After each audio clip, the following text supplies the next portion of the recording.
Assalamualaikum warahmatullahi wabarakatuh. Perkenalkan, nama saya Tengku Makmudin. Nama saya Indah Puja Sofi. Nama saya Muhammad Matan Mubina. Nama saya Rizky Ridwansa. Saya Siti Sofiari Putri. Kami dari kelompok 5 ingin menjelaskan tentang pengambilan keputusan dan pemecah masalah. Pengertian pengambilan keputusan. Pengambilan keputusan merupakan serangkaian proses pemilihan dari pilihan alternatif yang tersedia dengan proses mempertimbangkan berbagai kepentingan dari pihak-pihak yang terkait. Proses pemilihan tersebut biasanya dimulai dari pengidentifikasian masalah dan tujuan, penyusunan, penganalisisan, dan pemilihan berbagai alternatif yang relevan, pengambilan keputusan yang dinilai paling tepat, hingga pengevaluasian efektivitas dari keputusan yang telah diambil. Jenis-jenis keputusan dalam manajemen. Keputusan yang terprogram, keputusan yang terstruktur, keputusan yang terstruktur atau muncul dalam frekuensi tertentu atau keduanya. Keputusan ini cenderung diambil oleh manajer tingkat rendah karena keputusan yang diambil sebagian besar bersifat terprogram. Keputusan yang diambil oleh mereka menuntut pengambilan keputusan yang sering dihadapi berulang-ulang dan mengandung tingkat kepastian yang sangat besar. Misalnya seperti mengatur gaji karyawan, membuat program promosi untuk produk baru, dan pengalokasian dana kepada bagian-bagian dalam organisasi. Yang kedua, keputusan yang tidak terprogram. Keputusan secara relatif tidak terstruktur dan muncul lebih jarang daripada suatu keputusan yang terprogram. Keputusan ini cenderung diambil oleh manajer puncak. Mereka selalu berurusan dengan hal-hal yang bersifat luas, tak terstruktur, jarang muncul, dan mengandung ketidakpastian yang besar. Misalnya keputusan apakah perusahaan akan melakukan ekspansi atau tidak, menambah tenaga kerja dan mesin baru, atau terus menggunakan mesin lama. Semua itu memerlukan perhatian yang besar bagi seorang manajer puncak.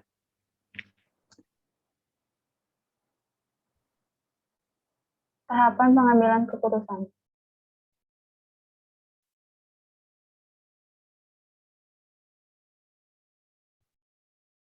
Tahapan pengambilan keputusan. Suatu keputusan manajer bukanlah tujuan dari organisasi. Melakukan cara tepat untuk merealisasi tujuan tersebut.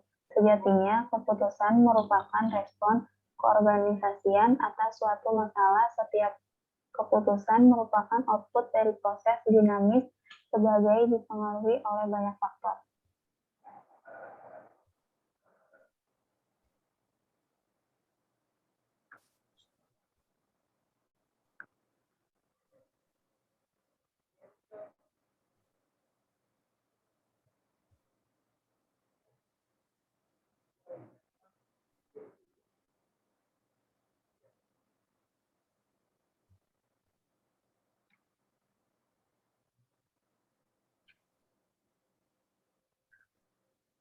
Tiga tahap pokok.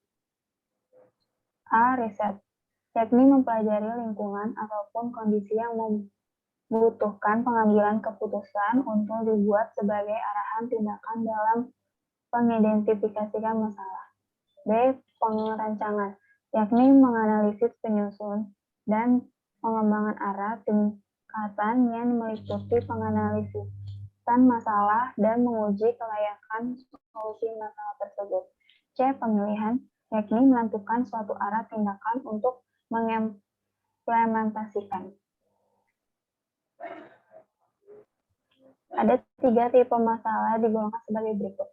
Yang A. Masalah terstruktur. B. Masalah tidak struktur. Yang C. Masalah menghadapi krisis. Tahap-tahap pengambilan keputusan. Tahap pertama, identifikasi dan definisi masalah.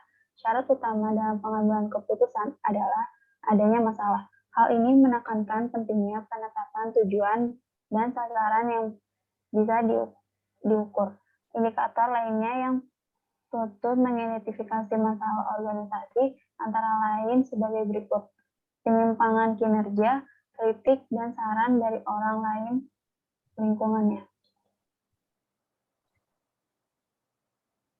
Tahap kedua yaitu mengembangkan alternatif pemecahan. Sebelum manajer mengambil keputusan, perlu dikembangkan berbagai alternatif pemecahan dengan pertimbangan setiap konsekuensi yang memungkinkan ditimbulnya Proses pengembangan alternatif dijalankan jika masalah telah teridentifikasi dan terdefinisikan. Tahap 3 yaitu evaluasi alternatif pemecahan. Alternatif pemecah dilandaskan berdasarkan 3 kondisi. 1. Kondisi kepastian, yaitu mempunyai cukup informasi mengenai penyelesaian masalah yang dihadapi guna mengembangkan alternatif yang memungkinkan beserta estimasi konsekuensinya. Yang kedua, kondisi beresiko. Kondisi beresiko biasanya kekurangan informasi mengenai berbagai alternatif tindakan beserta konsekuensi yang ditimbulkannya. Yang ketiga, kondisi tidak kepastian. Di kondisi ini, manajer mempunyai sedikit estimasi mengenai probabilitas output dari setiap alternatif. Tahap keempat yaitu memilih alternatif. Tahap ini merupakan pemilihan alternatif yang dinilai paling tepat di antara seluruh alternatif yang tersedia dalam upaya penyelesaian permasalahan yang ada untuk mencapai tujuan dan sasaran yang telah ditetapkan. Artinya, keputusan bukanlah tujuan akhir, melainkan cara untuk mencapai suatu tujuan. Yang kelima, implementasi keputusan. Tahap ini mencakup pencapaian keputusan yang telah diambil kepada sebagai pihak yang terkait dan memastikan komitmen dari sebagai pihak untuk terhadap keputusan yang dimaksud. Yang terakhir, tahap ke-6, evaluasi dan pengendalian. Tahap ini dilakukan untuk memastikan bahwa pengimplementasian keputusan mampu mencapai tujuan dan sasaran yang sudah ditetapkan. Jika keputusan tersebut terbukti tidak mampu mencapai tujuannya, maka manajer dapat menanggapinya secara cepat.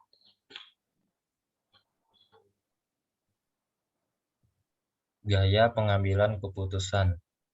Manajer dalam pengambilan keputusan bisa berperan dengan beberapa gaya yang bisa saja serupa ataupun berbeda dengan gaya manajer lainnya. Gaya pengambilan keputusan tersebut dipengaruhi oleh beberapa faktor, seperti latar belakang pendidikan, perilaku, pengalaman, dan sebagainya. Setiap manajer mempunyai gaya tersendiri dalam mengambil keputusan dan menyelesaikan permasalahan.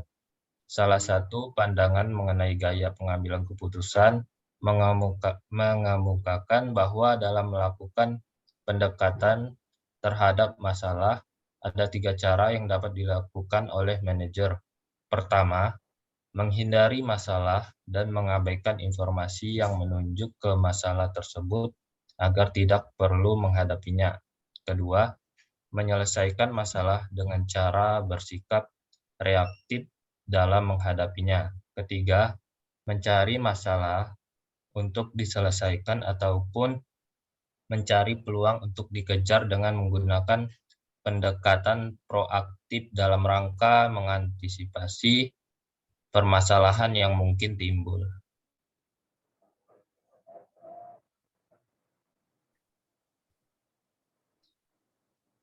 SP Robin 2002 membedakan gaya pengambilan keputusan manajerial ke dalam 4 gaya berikut. 1. Gaya direktif.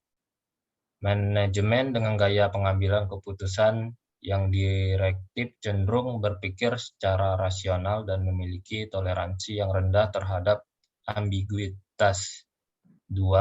Gaya analitis. Manajemen bergaya pengambilan keputusan yang analitis cenderung memiliki tingkat toleransi yang lebih tinggi terhadap ketidakjelasan daripada manajemen bergaya pengambilan keputusan yang direktif. 3. Gaya konseptual. Manajemen yang bergaya konseptual dalam pengambilan keputusan cenderung memiliki pandangan yang luas dan melihat alternatif yang lebih bervariasi. 4. Gaya perilaku. Pengambilan keputusan dengan gaya perilaku cenderung mengandalkan kerjasama dengan orang lain.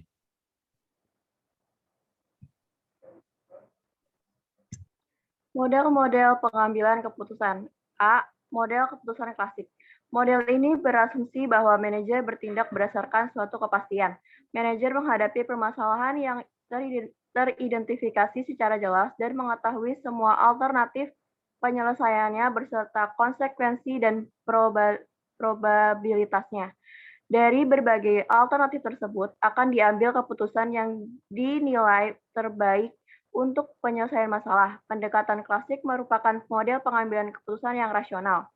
B. Model keputusan administratif. Simon 1958 berupaya menjabarkan decision making dari segi perilaku atau behavior. Menurutnya, manajer dihadapkan pada 3 kondisi dalam suatu pengambilan keputusan, yaitu yang pertama, informasi yang tidak lengkap, kedua, rasionalitas yang terbatas, yang ketiga, secepat puas.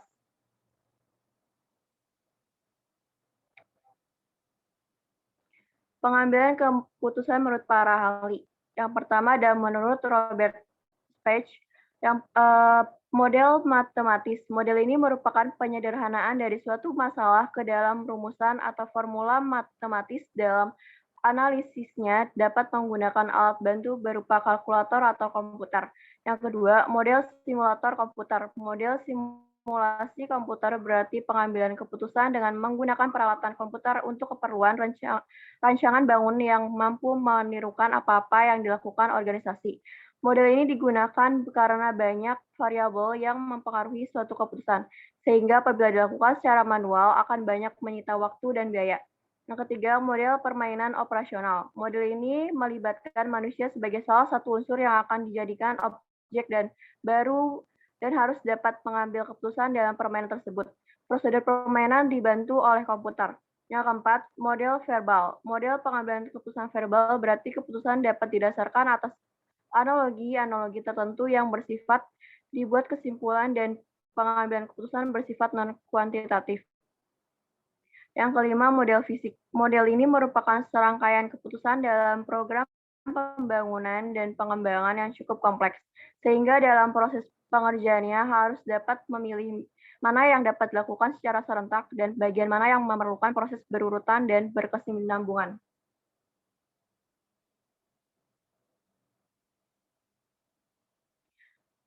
Yang kedua ada menurut Guet. Ada model kuantitatif. Model kuantitatif atau dalam hal ini adalah model matematika. Adalah serangkaian asumsi yang dinyatakan dalam hubungan matematika secara pasti. Yang kedua, model kualitatif. Model kualitatif didasarkan pada asumsi-asumsi yang ketepatannya agak kurang jika dibandingkan dengan model kuantitatif. Ciri-cirinya digambarkan melalui kombinasi dan dari dedukasi asumsi tersebut dengan pertimbangan bersifat subjektif mengenai proses. Yang ketiga ada menurut B.A. Fisher. Ada model preskriptif, model yang menerangkan bagaimana kelompok seharusnya mengambil keputusan dengan cara memberikan pedoman dasar, agenda, jadwal, dan urutan-urutan yang membantu kelompok mencapai konsensus. Model ini disebut juga model normatif. Yang kedua, model deskriptif. Model yang menerangkan bagaimana kelompok mengambil keputusan. Model ini juga menerangkan segala sesuatu apa adanya. Model ini memberikan informasi yang sang manajer butuhkan untuk membuat keputusan-keputusan, tetapi tidak menawarkan penyelesaian masalah, melainkan memberikan saran apa yang akan terjadi bila variabel masalah diubah. Keputusan individu dan kelompok. Keputusan individual dibuat dengan berlandaskan pada informasi yang dimiliki manajer dengan tanpa adanya partisipasi dari orang lain.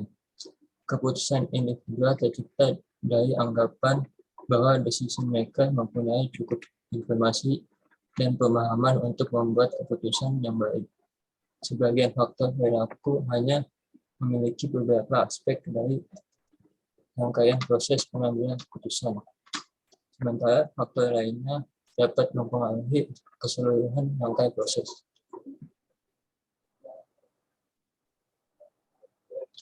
Faktor perilaku yang bisa mempengaruhi decision making. A. Nilai.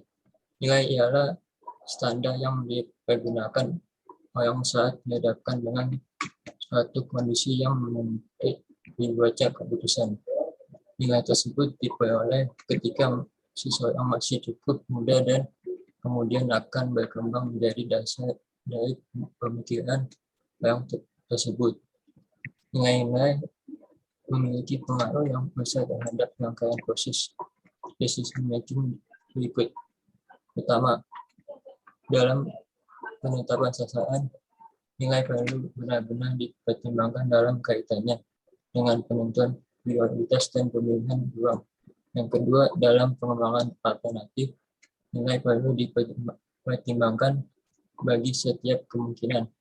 Yang ketiga, dalam pemilihan alternatif, nilai yang diyakini oleh decision maker akan mempengaruhi alternatif yang dipilih. Yang B, kepribadian. Decision maker dipengaruhi oleh berbagai kekuatan psikologis yang disadari maupun tidak. Salah satunya ialah kepribadian dari decision maker itu sendiri, yang sangat jelas tergambar dalam pilihannya. Suatu penelitian berusaha menunjukkan dampak dari beberapa variabel yang dipilih terhadap proses pengambilan keputusan. C.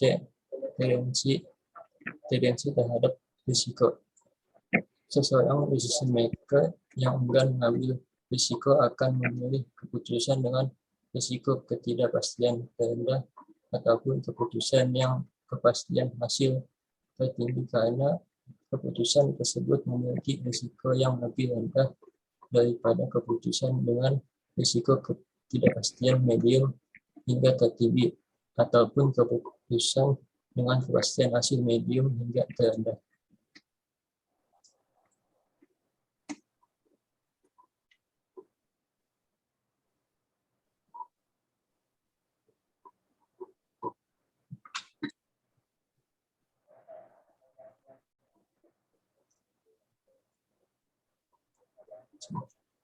Sekian penjelasan dari kami. Mohon maaf jika ada kesalahan. Assalamualaikum warahmatullahi wabarakatuh.